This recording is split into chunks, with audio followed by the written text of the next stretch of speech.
Hey everybody, this is Oscar from the Side Hustle Playbook, and in this show we are going to talk about eBay listing tips. I'll go over what I use, what I've been doing depending on the type of product, and hopefully some of these tips will help you with your eBay business. So stick around and we'll get right into it.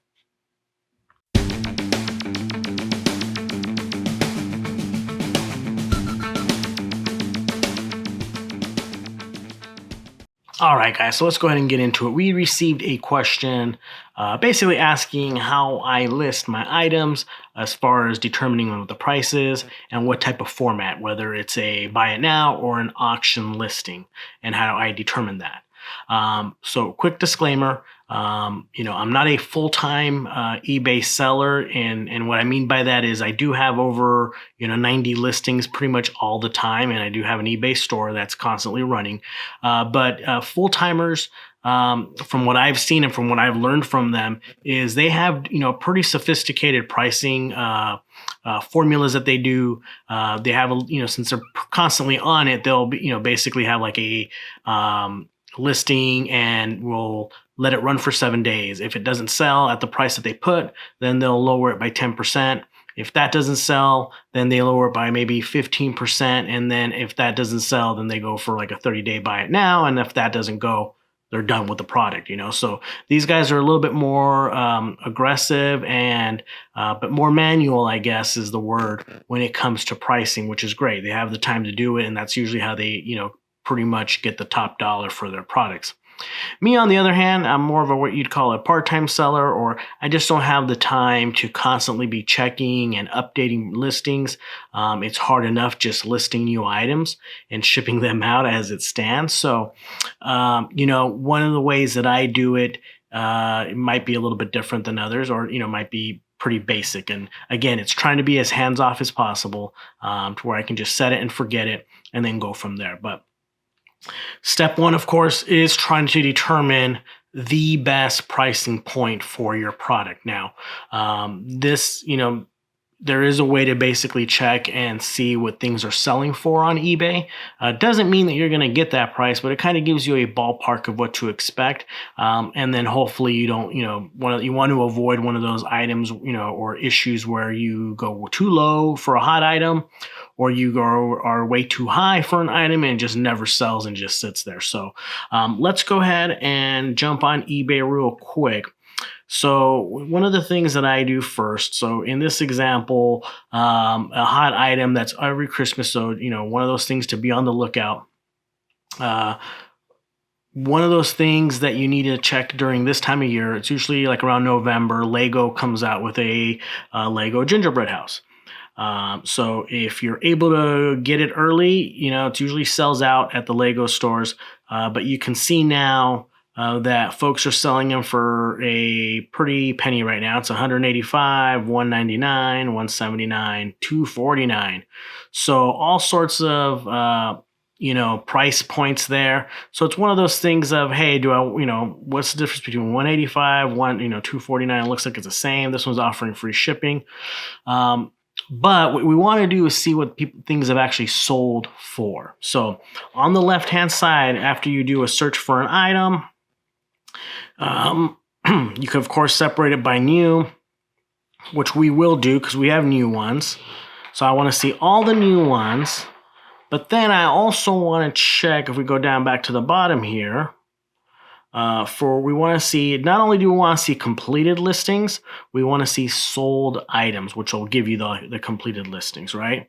So now if we go through this and check what's sold, this is stuff that's actually selling. So you can see, this is not the same one, but right here we did see one, right? Yeah, that sold for $199.99. There's a smaller version, so we want to make sure that's not the one. The one that we're looking at is for the creator. So new listing. So it looks like this is a brand new one, $159. This one's interesting. I'm not sure if it's something that they messed up with, or if it's still an auction. But anyways, you can see this is what things actually sold for. So it's a big help to know exactly what things are selling for, because it's not Christmas anymore. This is probably not going to be as hot of an item, but you see that somebody got it for $149 and then somebody sold it for $199, right? So in this type of example, I would probably, what I'll usually do is list the item as buy it now, and that's pretty much all of my listings are pretty much buy it nows. So I use a buy it now listing, but I always offer, accept best offers. Now, what that does is if somebody sees it and they want to give me an offer, from there, I know that people are getting $149.99. So that kind of be my lowest that I would take, especially as time goes on. I'm not going to want to keep it around forever. But again, I can then, kind of know what my ballpark is for that price. So that's a quick tip right there, just to get your pricing range or where you want to list it. Let's do one more. What was another one that I was looking at earlier? I want to say it was BTS doll. And let's change it to, I think, Mattel, yes. Another popular item. This is a boy band that's extremely popular right now with kids. But I was finding these dolls for about $1 at the local dollar store. So I bought quite a few of them. And these aren't like going crazy, but they're selling for between you can see right here $12. So there's, depending on which character, I'm seeing between 9, and then there's one that's a little bit rarer that's selling for about 25. But anyways, again, I'm getting my price points. So when I'm listing it, I would probably list it at $12.99. I'd be a little bit higher than the $10. But then from there, I'll do my basically take best offers as well, in case somebody wants to give me $9.99. I may take that. So for listings, I usually will always list buy it now, accept best, take offers type of thing. But I always charge for shipping. Now I do calculated shipping.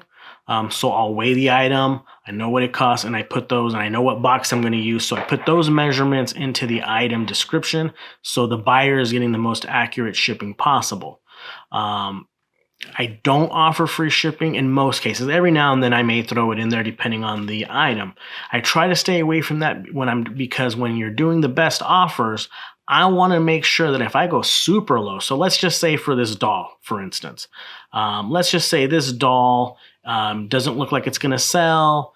It's one of those things where it's just, they're just not hot anymore. If somebody came and said, hey, I'll offer you $2 for it, I paid $1. If they just offer me $1, I'll still probably take that, knowing that they're still going to pay the actual cost of shipping. Some people, and when I say some people, my brother, and other folks that I've talked to when they do eBay, sometimes they get burned because they do hey, I'm selling it for $20 shipped. They're trying to get rid of it, and excuse my dog, she decided to take a nap right next to me, and she likes to snore, so I do apologize for that. But sometimes what will happen is they'll get an offer, and they're just so desperate to get rid of it, and it's been sitting on the shelf, so they just say, yes, I'll take it. But, and then maybe they sell it for $5 or they sell it for $10, but then their shipping to the area that they were going was like $9 or, and in some cases, it could be a little bit more. If they only have UPS can ship to their area or something like that. So you have to be careful with that because if, you could find yourself where you actually end up losing money on the whole deal by paying shipping, or, maybe it's a heavy item that can only go UPS, it's not going to be cheap. So I always like to charge for shipping, and I always have that, and I'll do calculated just to make it fair for me and for the buyer. But that also helps me that for these offers that I receive, if somebody tries to lowball me, but it is something that I am trying to get rid of, I can easily, accept it, knowing I'm not going to get burned by the shipping. So that's usually the way I list my items.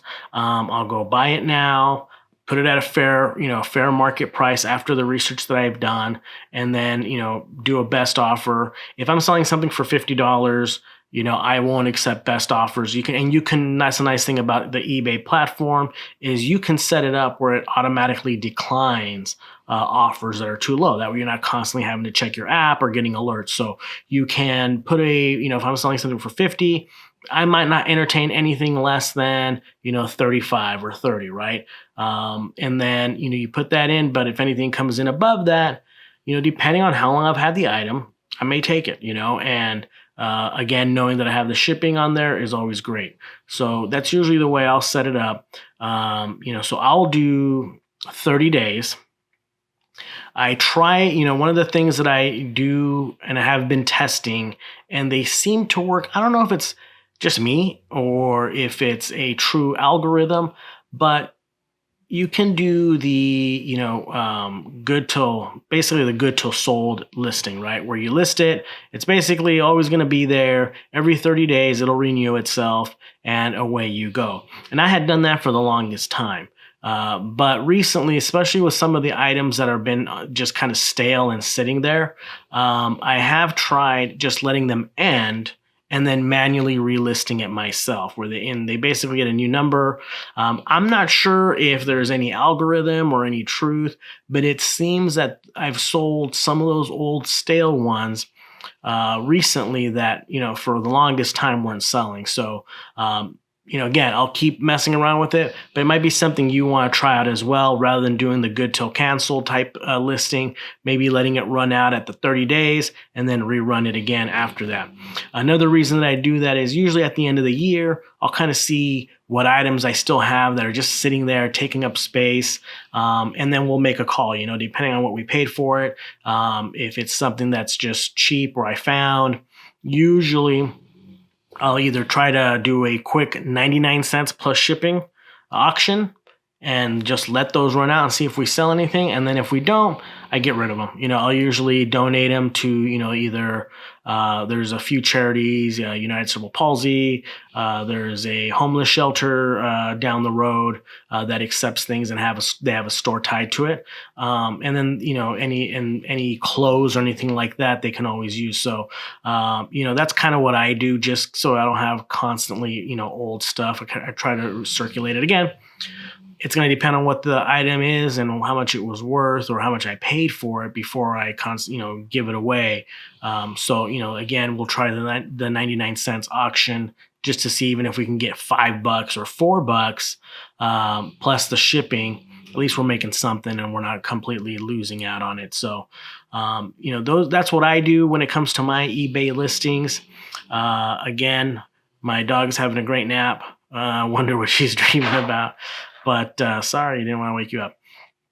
But, again, feel free to visit our site at sidehustleplaybook.biz. And, you can leave questions there, leave them here in the comments on this video. And we'll definitely give you whatever tips that I have for you. Been doing eBay a long time. Not something I've ever done full time though. But, again, it's been good for it. It's been good to us. Made some good cash on it, paid for things. So definitely one of those that I always love just because it is tried and true. Even over the years, you can definitely make some money selling on eBay. So hope you found this video useful. And if you did, please like and subscribe. And we will see you next time at sidehustleplaybook.biz. Thank you.